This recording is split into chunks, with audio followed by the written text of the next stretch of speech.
Bonjour à toutes, bonjour à tous, bienvenue dans cet épisode du meilleur meneur. Le format, c'est surtout pour vous montrer comment moi je me suis pris pour préparer ma première campagne, mais vraiment la grosse campagne où j'ai mis tout mon cœur, toute mon âme et beaucoup de temps. Par quoi je suis passé, qu'est-ce qui a marché, qu'est-ce qui a pas marché, enfin bref, vous connaissez. Aujourd'hui, on va parler de la session 0, des outils que j'ai utilisés pour pouvoir jouer, le début de la partie en présentiel et ensuite en distanciel, le tout premier scénario que j'ai utilisé et comment je l'ai réintégré dans la campagne. Je vais vous montrer comment j'ai construit mon monde du point 0, donc vraiment la session 0, jusqu'au point pivot de la campagne. Donc je vais parler un petit peu de différentes villes, différentes régions, et je vais vous montrer un petit peu tout ça.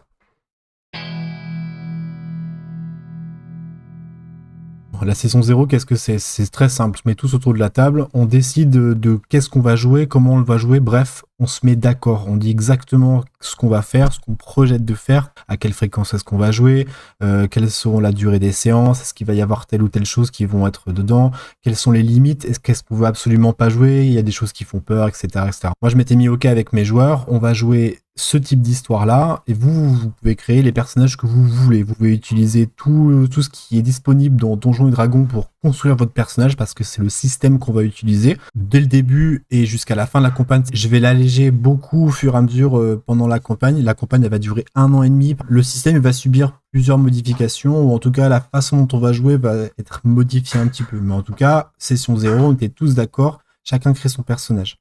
Donc, moi, dans mon premier joueur, j'avais un voleur, un paladin de la vengeance, un barbare issu d'un clan orc et une sorcière qui cherche à se venger. Donc on est plutôt sur un groupe un peu vénère, mais c'était cool parce que chacun a des envies assez marquées, et comme ça je vais pouvoir venir piocher dedans. Par exemple, le voleur, il pourra avoir un objet qu'il désire absolument pour réaliser un but personnel. À la création des personnages, pour le voleur, on n'était pas sûr de ce qu'elle pourrait faire, mais je m'étais dit, peut-être il y a soit un objet, ou alors en concurrence, je m'étais dit que ça pourrait être cool si elle était confrontée à un autre voleur. Genre, ils doivent aller chercher le même objet et se faire un petit peu la course, ou alors quelqu'un qui est plus fort que lui, qui lui pique toujours le truc sous le nez, un petit peu à la Arsène Lupin, qui débarque, coucou, il prend le truc, il se casse et ça fout la rage. Je m'étais dit, on pourra utiliser ça, on verra comment on développe ce personnage et on intégrera le bon antagoniste. Pour le paladin de la vengeance, c'est hyper facile, comme c'est de la vengeance, tu sais qu'il va vouloir faire un truc sale. Donc il suffit de lui inventer un background un petit peu dégueulasse. Là, dans ce cadre-là, il était orphelin, il se retrouve avec une épée qu'il maîtrise pas, donc potentiellement on pourra encore faire des trucs de ouf avec. Son maître il est mort. Et en gros, l'histoire du personnage, c'est que il était dans un camp, il a été attaqué, tout le monde est mort et il y a que lui qui a réussi à s'en échapper.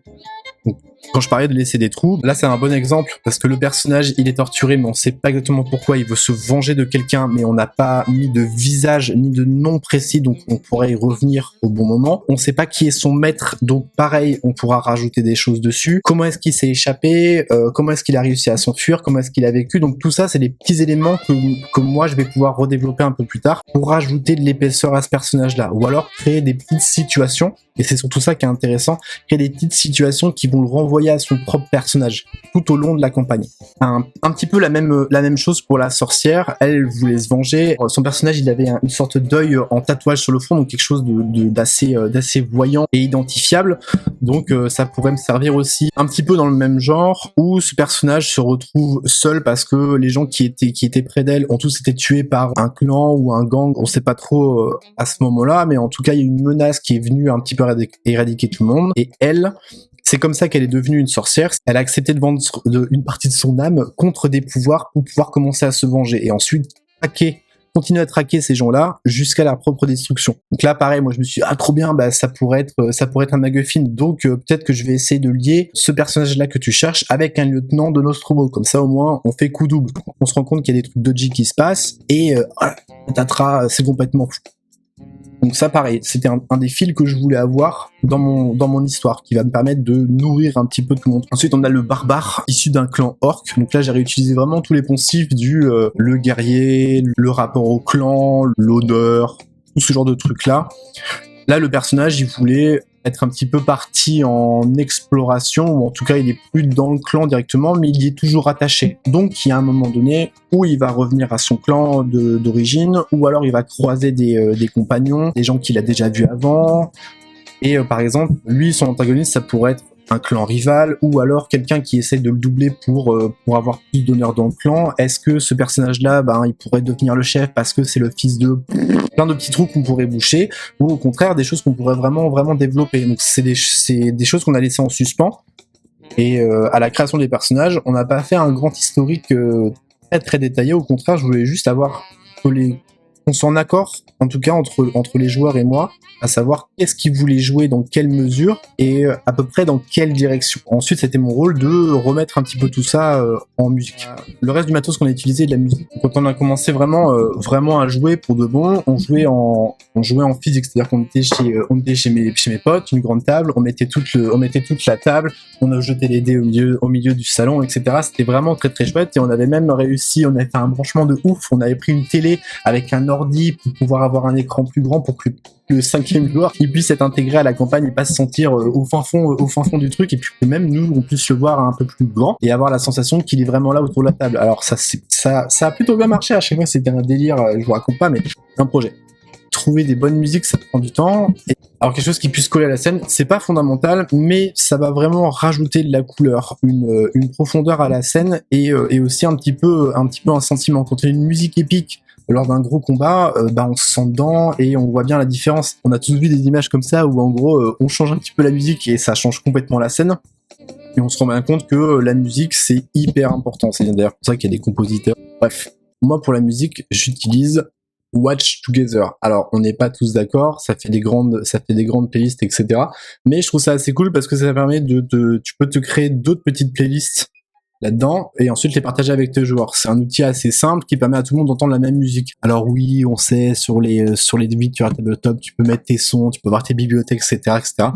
Les gars, moi j'ai pas le temps, je peux pas m'amuser à faire tous les trucs. Un jour je le ferai, promis, un jour je le ferai, mais là en ce moment j'ai d'autres chats à fouetter. Bref, Watch Together ça marche très bien, et le Miro ça marche super bien.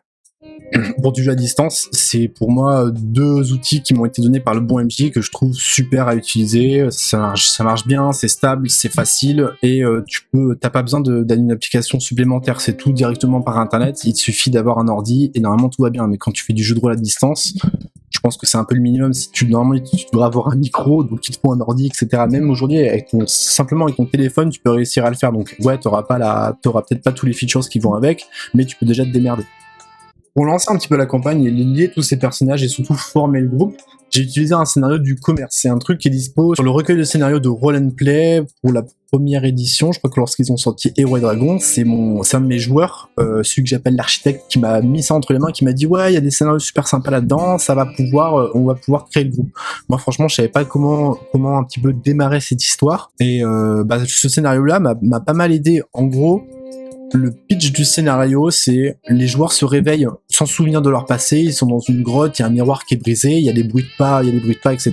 Ils étaient responsables de surveiller ce miroir. Le miroir, il a été brisé, donc on leur met l'ultimatum, c'est soit vous retrouvez ceux qui ont brisé ce miroir, ou c'est vous qui allez écoper des pots cassés, on vous pend manu militari, fin de l'histoire. Ah bah non, finalement, on va peut-être vous aider. Donc les joueurs sont propulsés un petit peu dans une ville qu'ils ne connaissent pas, dans un environnement qu'ils ne connaissent pas. Ils ont jamais interagi ensemble, donc c'est un petit peu l'occasion de pouvoir se les lier, parce que partir du fait que oui, vous êtes des aventuriers ou slash des mercenaires, vous avez travaillé ensemble, ou alors c'est la première mission que vous faites, et à ce moment il se passe des trucs. Là moi j'avais envie d'un truc plus dans l'action tout de suite, donc j'ai trouvé ce scénario. Pour moi ça marchait bien. Il a fallu que je le réadapte et que je le réécrive un petit peu. Les joueurs ils se réveillent sans se souvenir de leur passé, le miroir il est brisé, on leur dit vous trouvez les voleurs ou on vous pend. Ils vont dans la ville, ils les cherchent, et lorsqu'ils les cherchent et qu'ils les trouvent, ils se rendent compte que les personnages qui ont brisé ce miroir ce n'est autre que leur double. On n'explique pas forcément tout, mais au moins ça permet de partir un petit peu de manière fraîche et de faire en sorte que tous les personnages se lient dans un même but, simplement. Donc ça c'était mon scénario pour l'intro. Une fois que j'ai utilisé ça, je l'ai réintégré dans ma propre histoire. Je me suis dit que le personnage qui leur donne la mission, il se trouve ici. Et c'est là où les joueurs démarrent, à Havre-Bleu, la cité paisible. Donc ça c'est Havre-Bleu. Ok, tu vois, c'est un peu luxuriant, c'est mignon. Il y a des petites banderoles, c'est vert, ça a l'air bien. Ça, c'est le temple des 1000 croyances. Je le disais un petit peu avant, c'est un peu l'endroit bisounours, assez simple. Il n'y a pas trop de violence, tout va bien. Ça aussi, ils sont confrontés directement à le fait que s'ils font n'importe quoi dans la ville, s'ils se comportent mal, il y aura forcément des conséquences. Que dans la ville, il y a une milice, il y a des gens qui bossent, etc. Tu peux pas faire n'importe quoi. Donc c'était aussi, moi ça m'a permis cette mission de mettre un petit peu en contexte tout ça, de poser vraiment les bords du cadre en leur disant si vous faites ça, vous exposez à de graves conséquences, ou au contraire, si ça vous pouvez le faire sans problème, vous pouvez interagir. C'est à ce moment-là que je leur ai commencé à leur montrer aussi comment ils pouvaient interagir avec les uns les autres. Donc c'est Arkil, le grand prêtre du temple des 1000 croyances, qui leur donne cette mission, qui les charge de retrouver les vandales et de trouver une solution. Bien évidemment, Arkil il est pas idiot, il sait très bien ce qui aurait pu se passer, mais sauf que il a besoin de savoir aussi si les gens qu'il a engagés il peut leur faire confiance parce qu'il a une vraie mission à leur confier, une mission de la plus haute importance. Donc c'est vraiment le MacGuffin le plus gros de l'histoire. Et c'est là un petit peu que notre histoire commence. Notre pote Arkil, le vieux sage, qui leur donne un objet qui est dans un coffret. Ils doivent pas l'ouvrir parce que sinon il se passe des choses terribles. Alors spoiler, moi je me suis dit s'ils ouvrent le coffret, il y a Arkil qui débarque et là ça pourrait en gros vous êtes pas digne de confiance, blablabla. Donc vraiment le truc de la grosse morale à 2 balles, etc. Mais je voulais avoir ce truc de on peut jamais l'ouvrir. Donc en gros, pareil, si quelqu'un d'autre que le groupe l'ouvre, il pourrait y avoir des conséquences aussi. Arkil est à Havre Bleu, il leur confie l'objet, il faut ensuite qu'ils se déplacent de l'autre côté de la carte, qu'ils traversent l'océan. Donc là, ça va être l'occasion de faire des batailles navales, des monstres marins, des trucs un peu comme ça, un peu fun. En tout cas, jouer le voyage un peu sympa. Ils arrivent dans cette ville de Monterosa. C'est une cité où la thune, c'est vraiment ce qui est le plus important. C'est beaucoup plus riche. La thune. Ouais, la thune. Il y a des grands bâtiments, il y a plein de marchands, c'est bien entretenu, il y a une arène, et là aussi il y a un temple des 1000 croyances. Alors, Monterosa, j'ai fait une petite carte moi-même pour avoir une idée plus précise de comment la ville elle pourrait tourner. Donc autour de la grande place centrale avec des canaux fluviaux qui traversent la ville et qui permettent de transporter de la marchandise, des hommes et de faire fonctionner cette ville. Donc on a tout en haut, donc on a le quartier des étoiles ici qui est super riche, on a le quartier des illusions, c'est le quartier le plus pauvre. Entre les deux, il y a cette fameuse barrière magique symbolisée là par le trait. Donc en gros, les mecs du quartier des étoiles, ils sont pas pollués par la vue dégueulasse des quartiers des illusions. Autour de la place centrale, on a les académies, les meilleurs marchands, et plus on s'éloigne du centre, plus c'est des industries qui font moins rêver. Donc vraiment loin de la ville, mais proche du quartier des illusions, on a toutes les industries, les manufactures, la pollution, etc. Donc forcément, on colle les deux ensemble, et les étoiles qui ont de la thune, on les met le plus loin possible. C'est un petit peu la colline de Los Angeles, tu vois, ça monte ici, et chacun a sa petite villa, son petit jardin, et plus tu montes, plus t'as de la place, plus tu peux montrer à ton voisin à quel point tu es riche et toi tu es bien. La thune.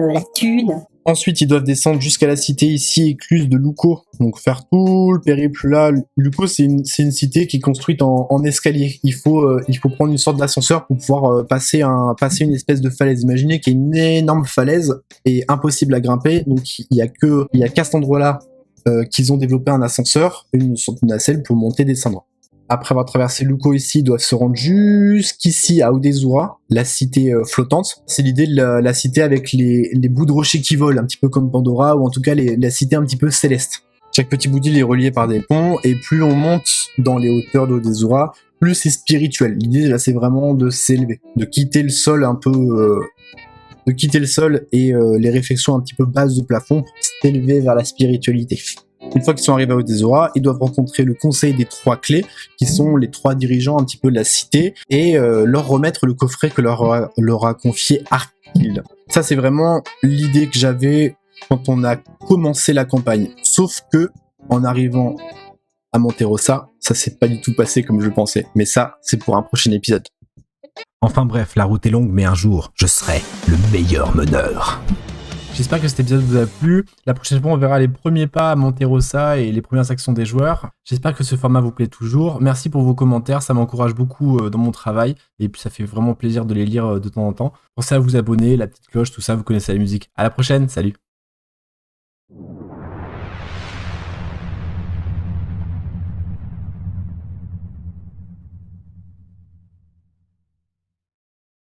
La thune, la thune.